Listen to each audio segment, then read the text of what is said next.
To oni profesori što su se skupljali to mogu često, tako se tamo dobro izviču, oni pa nam ovoga da, o bombona. Jesmo ovo razgažali oko 40 godina. A kandidat za budući konsul. Jao, kakav je to muškarac, objektivan, transparentan. A kako ste vidjeli, kako vaša odbornička grupa?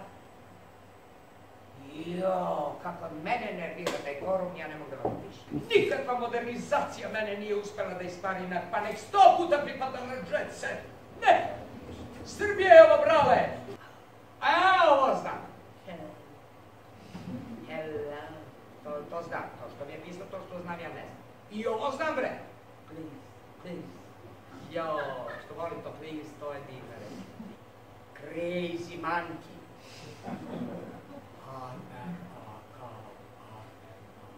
Ja kažem, jeli, izdajniče, koliko su ti ovi tvoji bivši ostavili kaseta? On kaže, gospođo, ja sam u poznanje u afektu.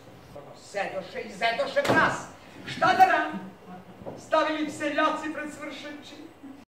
Ma, to je novinarska guska, to je... Dobro, patka, kod je važno da li je guska ili patka. Da Bog da ga majka viđala samo sa muškim drugovima. Muškim drugovima. Jesam dama, ali kultura ima kraj.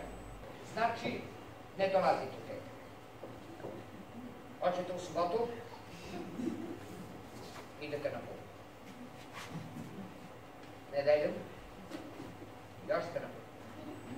Ponedeljak? Teško da će se vratiti. Šta nije znao? Koga nije znao? Pa molim vas, pa ja sam dolazila tamo, lepo sam razgovarala sa svim profesorima, a to podrazumijeva i Gojko iz Hemije. Molim vas, on će da ide u diplomatiju. Šta nije znao? Koga? Mendeljeva. Možda ga dete ne poznaje, gde radi taj? Samo da znaš, cijela familija dolazi tamo.